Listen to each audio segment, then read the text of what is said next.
नमस्कार दोस्तों, एक बार स्वागत है फिर से आप सभी का इस चैनल में। इस वीडियो में हम सोमवती अमावस्या के बारे में तथा सोमवती अमावस्या की कथा के बारे में बात करने वाले हैं।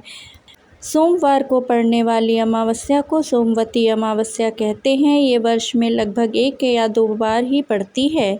इस अमावस्या का हिंदू धर्म में और सनातन धर्म में विशेष महत्व होता है। विवाहित स्त्रियों द्वारा इस दिन अपने पतियों के दीर्घायु कामना के लिए व्रत रखने का भी विधान है। इस दिन मौन व्रत रहने से सहस्त्र गोदान का फल मिलता है।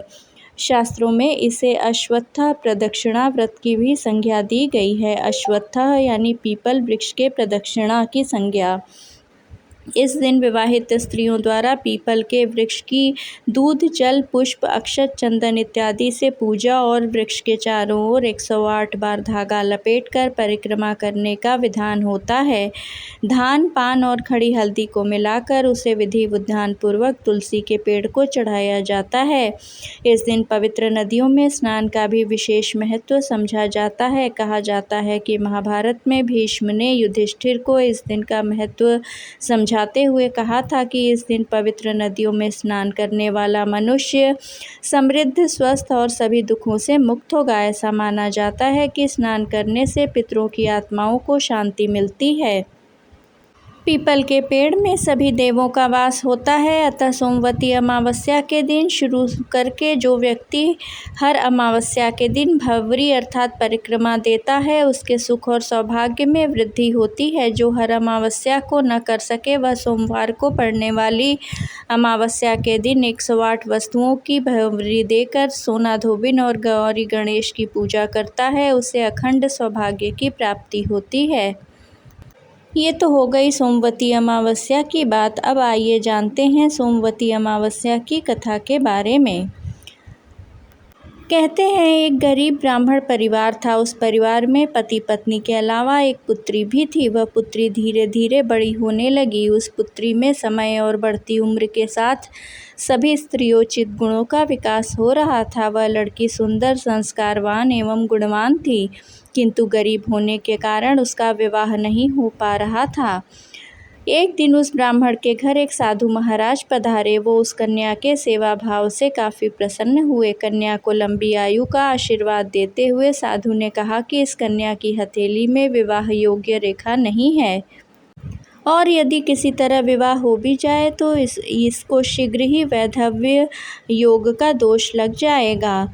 तब ब्राह्मण दंपत्ति ने साधु से उपाय पूछा कि कन्या ऐसा क्या करे कि उसके हाथ में विवाह योग बन जाए। साधु ने कुछ देर विचार करने के बाद अपनी अंतर्दृष्टि से ध्यान करके बताया कि कुछ दूरी पर एक गांव में सोना नाम की धोबिन जाति की एक महिला अपने बेटे और बहू के साथ रहती है, जो बहुत ही आचार विचार और संस्कार संपन्न तथा पतिपरायण है। यदि यह कन्या उसकी सेवा करे और वह महिला इसकी शादी में अपने मांग का सिंदूर लगा दे, उसके बाद इस कन्या का विवाह हो तो इस कन्या का वैधव्य योग मिट सकता है। साधु ने यह भी बताया कि वह महिला कहीं आती जाती भी नहीं है।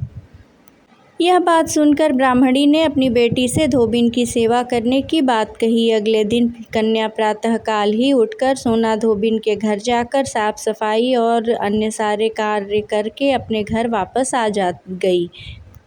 इसी तरह प्रतिदिन सुबह ही वह धोबिन के घर जाके सारे कार्य निपटा कर चुपचाप वापस आ जाती। एक दिन सोना धोबिन अपनी बहू से पूछती है कि तुम तो सुबह ही उठकर सारे काम कर लेती हो और पता भी नहीं चलता।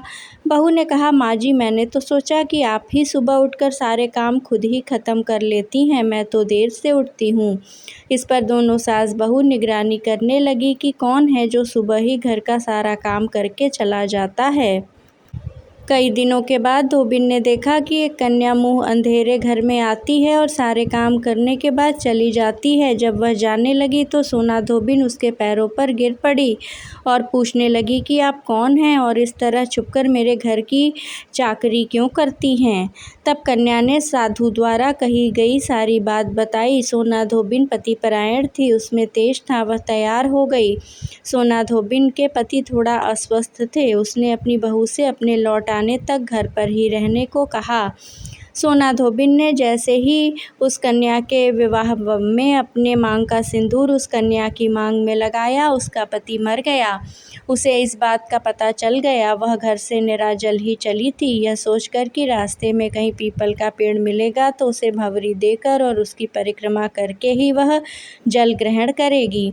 उस दिन सोमवती अमावस्या थी। ब्राह्मण के घर मिले पुए पकवान की जगह उसने ईंट के टुकड़ों से 108 बार भंवरी देकर 108 बार पीपल के पेड़ की परिक्रमा की और उसके बाद जल ग्रहण किया। ऐसा करते ही उसके पति के मुर्दा शरीर में जान वापस आ गई। धोबिन का पति भी वापस जीवित हो उठा।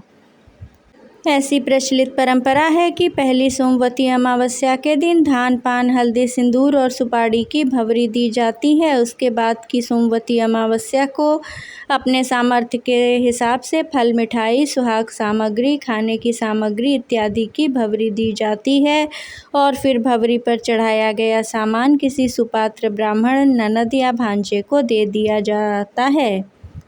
ऐसा करने से सुख सौभाग्य की प्राप्ति होती है। ज्योतिष के अनुसार सोमवती अमावस्या के दिन शिवलिंग पर कच्चे दूध और दही से अभिषेक करने से प्रभु की कृपा मिलती है। सोमवती अमावस्या के दिन ऐसा करने से जीवन के सारे बिगड़े काम बनते हैं और गरीबी दूर हो जाती है। सोमवती अमावस्या पितरों के लिए भी खास माना जाता है। अगर आप पितरों को खुश करना चाहते हैं तो इस दिन उपलों की आग में गुड़ घी का धूप लगाएं और पितरों से हर गलती के लिए क्षमा मांगें। इससे उनका आशीर्वाद प्राप्त होगा। सोमवती अमावस्या के दिन पवित्र नदियों में स्नान अवश्य ही करना चाहिए। सोमवती अमावस्या को स्नान ध्यान के बाद पूजा के दौरान तुलसी या फिर पीपल की 108 परिक्रमा करनी चाहिए। ऐसा करने से जीवन के सभी कष्टों से मुक्ति मिलती है और दरिद्रता दूर हो जाती है।